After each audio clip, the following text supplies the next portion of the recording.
We are all completely aware that the last 5 years have been very challenging, both politically as well as on the economic front for the region in general and Sindh in particular. In early 2020, we were exposed to COVID-19 pandemic. Karachi was faced with the highest ever rainfall in the summer of 2020. The districts of Shahid Benazirabad, Sangad, Mirpur Khas, Badin, Umarkot and Tharparkar were flooded in the same year due to torrential rains. And so we are all aware that in 2022, floods of unprecedented magnitude severely affected almost two-thirds of our province, resulting in a grave human tragedy. On top of these challenges, we had a borderline hostile government for almost 4 years of our previous tenure. Despite these challenges, we were able to perform. This was due to the resilience of the people of Sindh and the resolve of the provincial government and the leadership of the Pakistan People's Party. So before I talk about budget for the next year, I would like to talk about two specific things. First of all, highlight some of the major achievements during our last tenure and especially talk about the floods of 2022 and how the government of Sindh, the leadership of Pakistan People's Party and the people of Sindh faced this great human tragedy. Mr. Speaker, I'll start with the health sector. Sindh government takes pride in having the best tertiary healthcare system in the country. Our public sector hospitals are catering to patients from all over the country without any discrimination. Sindh government started free ambulance service in 2017 under a public-private partnership named as Sindh People's Ambulance Service, which carried out its operation in Karachi, Thatta and Sijawal with a fleet of 85 ambulances till 2021. It was later transformed into Sindh Integrated Emergency and Health Services under the umbrella of the Health Department. Presently, a total fleet of 315 state-of-the-art ambulances is available with Sindh Integrated and Emergency Health Services. In remote areas of 11 districts, mobile health services were provided free of cost via 26 mobile hospitals, through which more than 2.5 million patients have been served in the last 5 years. The Jinnah Postgraduate Medical Center, the National Institute of Child Health and the National Institute of Cardiovascular Disease combined have more than 4,000 beds today. In last year alone, 3.5 million patients benefited from the free of cost service. Total budget of these three hospitals has been enhanced to rupees 25.75 billion from rupees 1.9 billion in 2013 when these hospitals were transferred to the provincial government. Operational robotic surgical systems along with 9 CT scanners, 9 MRI scanners, 9 angiography units are functional. During financial year 2022-23, rupees 1.7 billion were provided for purchase of essential equipment for surgical complex of Jinnah Postgraduate Medical Center and for procurement of additional cyber knife with the latest model. Currently, JPMC possesses 2 cyber knives and 1 robotic-based surgical system. A state-of-the-art JPMC surgical complex was completed in 2020, which was inaugurated by Chairman Bilawal Bhutto Zardari. The Sindh Institute of Cardiovascular Disease. We've got 9 satellite centers of SICVD that have been established across Sindh with a patient load of 5 million to date. These are 5 million lives that have been catered for and many of them saved. Moreover, 29 chest pain units have been established across Sindh. Stroke intervention program along with installation of latest CT scan machines has been started at Tando Muhammad Khan and Sakhar. The Sindh Institute of Urology and Transplantation, SIUT, has a 1,200-bed comprehensive healthcare system and 72 departments have become Pakistan's largest dialysis center with 1,500 dialysis are carried out daily and more than 14.5 million patients were served during the last 5 years. Rupees 47.7 billion have been provided by Sindh government to SIUT in the last 5 years. Today, SIUT houses Pakistan's largest transplant center, dedicated oncology hospital, pioneering work in robotic surgery since 2017, state-of-the-art pediatric cardiology. SIUT's further expansion includes medical center at Sakhar, dialysis center at Ladkana in Shikarpur, and new children's hospital in Karachi. Sir, the medical center at Sakhar and the dialysis center at Ladkana were both inaugurated by Chairman Bilawal Bhutto Zardari. Peer Abdul Qadir Shah Jilani Institute of Medical Sciences, Gampat, is the only healthcare institute of Pakistan providing 5 human organ transplant facilities under one roof. These are liver, kidney, bone marrow, lung, and corneal transplants. A state-of-the-art nuclear medicine department has been established at Gambat. In addition, a state-of-the-art cardiothoracic department along with robotic-based advanced cath lab has been established. Neuro-OT complex has been established. Department of orthoscopy, hip joint and shoulder joint replacement has been established. Liver transplant tower is completed. Stem cell gene therapy center has been established. Sindh Institute of Physical Medicine and Rehabilitation, SIPMNR, offers rehabilitation services to the people of Sindh since 2007. They serve people with disabilities. It established the Center for Autism Rehabilitation and Training Sindh, CARTS, for providing free service to autism-affected children, thus making CARTS the biggest network in South Asia for autism patients. CARTS is running 5 centers in the province, 3 in Karachi and 1 each in Hyderabad and Gambat.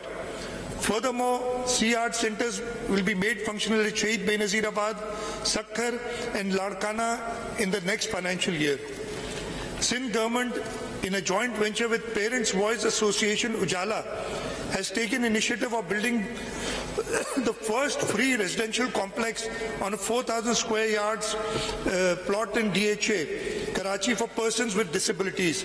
The required funding of rupees 200 million for construction has already been released in the last financial year. The Sindh Institute of Child Health and Neonatology has the largest level 3 neonatal intensive care unit in Pakistan with 77 bedded neonatal ICUs and 40 bedded pediatric ICU combined, all connected to incubators and supported by ventilators. SICHN has served over 230,000 patients since 2022. The SICHN started from Karachi and now expanded to Sakhar and Shahid Benazirabad. Intensive care units will soon be established in Ladkano Civil Hospital, Karachi, Sobraj Hospital, Karachi, and Mother and Child Hospital, Azam Basti, Karachi. A children's hospital in Mirpur Khas will also soon be functional. So I just want to talk about SICHN.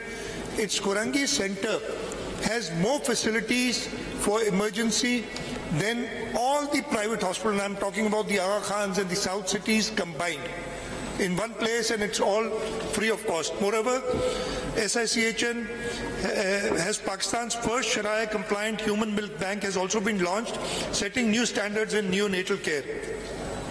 Another success story of the government of Sindh is the Child Life Foundation. Sindh government has partnered with Child Life Foundation, resulting in every child in Sindh being within 30 minutes reach of emergency care 24/7 free of charge. Modern emergency rooms in 9 teaching hospitals in Karachi, Hyderabad, Shahid Benazirabad, Ladkano and Sakhar have been established in collaboration with Child Life Foundation. Through 106 telemedicine satellite centers, all tehsils of Sindh, tehsil hospitals across Sindh are linked 24/7 under a hub and spoke system. Till date, more than 6 million children have been treated in emergency rooms of government hospitals across Sindh in partnership with Child Life Foundation. Latest research by US-based Palacy Global Health acknowledges high quality of pediatric emergency rooms at Sindh government hospitals operated in collaboration with Child Life. It is highly satisfying for us that in the 28th session Conference of Parties COP28 held in Dubai last year, Child Life Foundation was among the 3 finalists from 5,000 plus applicants who had made some difference in the lives of people. We lost to I believe it was an Italian or a Turkish firm, but we came second in more than 5,000 people who participated. So I'll briefly talk about the education sector. A major problem was quality teachers. And what we've done is that we've hired or recruited more than 60,000 teachers, and they've been appointed in 700 schools, and these 700 schools have been upgraded to secondary and higher secondary schools. 700 shelterless schools have been constructed in our last tenure. Teachers' appointment on contract basis from 2008 to 19 have been regularized. 106 secondary schools with assistance of USAID and 76 girls elementary schools with assistance of JICA have been constructed. We established 4 more public sector universities, namely Sheikh Ayaz University Shikarpur, Begum Nusrat Bhutto University Sakkar, Government College University Hyderabad, and Shahid Allah Bakhsh University at Jamshoro. Under the Benazir Bhutto Shaheed Human Resource and Research and Development Board, more than 150,000 youths have been trained. Through the Sindh Education Foundation, the Government of Sindh has achieved notable success in terms of enhancing access to quality education for approximately 900,000 children through a network of 2,890 schools and centers. SEF, in partnership with Teach the World Foundation, has launched an out-of-box solution which has already established 50 micro schools where 5,000 out-of-school children have been enrolled. And I would suggest that these Teach the World Foundation schools be visited. We've already done 50. By the end of this year, we'll complete 100. These are children who are older children who've been out of school, and we take them out from the streets, bring them to our schools in areas where they've never gone to school, and the change that you see is phenomenal. Within weeks, the children who've never been to school, by use of assisted devices, start to not only read and write, but also do mathematics. And hopefully I will demonstrate this at the in my budget winding up speech, because this is one area that we have been very successful and we are proud of it. The Teachers Licensing Program. Sindh government has launched a public-private initiative to improve the quality of education in government school. Through this initiative, a teaching license system has been introduced. This collaboration is of first type in Pakistan, whereby only B.Ed graduates are eligible to take the license test, thereby establishing teaching as a profession. Previously, teachers were inducted at government pay scale grade 14, but now grade 16 posts have been created exclusively for licensed teachers. As the Honorable Education Minister has it, we have a license for everything, but we don't have a license for teachers. And that is why this is something that only the province of Sindh has done, and inshallah ta'ala we shall see reap the fruits of this in the near future. The Works and Services Department, a Sindh Road Network Master Plan has been developed, and in the last 5 years, 5,636 kilometers of road have been constructed. In the Irrigation Department, in the last 5 years, 174 schemes costing rupees 79 billion were completed for lining of 3,675 miles of irrigation canals. 5,880 cusics of water was saved due to complete lining of these canals at the rate of 1.6 cusics per mile in the last 5 years. In the energy sector, we've now have a total of 3,240 megawatts added to the national grid produced from indigenous Thar coal, which is at the moment the cheapest electricity being produced in Pakistan. All our Thar coal projects are at the very top of merit order and evacuating power for the entire country.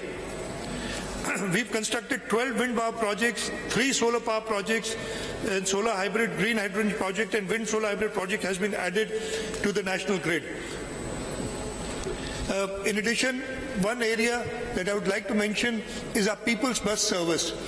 We, as you remember, Mr. Speaker, you had started this initiative, and then your successor, the Transport Minister, took this as a challenge, and today we have a bus system, and the problem is that the demand is so high that we are not able to keep up with the demand. But inshallah ta'ala, we've kept money in this budget for new buses, and we will provide buses for these comfortable buses for people to travel comfortable and cheap.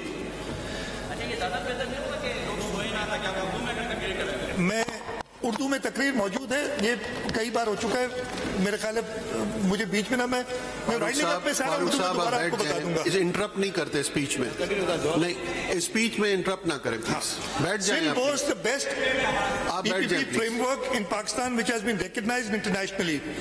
I would like to highlight some of the major achievements of Sindh government which are made possible via public-private partnership. Sindh has a diversified PPP project portfolio which covers education, health, roads, bridges, water, energy, transport, information technology, industrial and economic zones, and forestation. It has grown from a mere 5 billion in 2010 to more than 700 billion rupees in 2024. Currently, projects worth rupees 142 billion are under construction, while projects worth more than rupees 267 billion are under investor solicitation stage and expected to be outsourced, awarded to private partners by June 2025. Some of the significant achievements under the PPP program are the Kotki Kankot Bridge, which is under construction. It is a length of 12.2 kilometers, and it is going to be the longest bridge over a river in Pakistan. Even currently we hold that record. The Jirk Mulakatiar Bridge is the longest bridge over a river in Pakistan, and which is only 2 kilometers or less than 2 kilometers. This is going to be 12.2 kilometers long bridge. The NED Technology Park in Pakistan is the first technology park with a cost of rupees 25 billion. This innovative collaboration with the Kuwait Investment Authority will surely enhance IT sector overreach.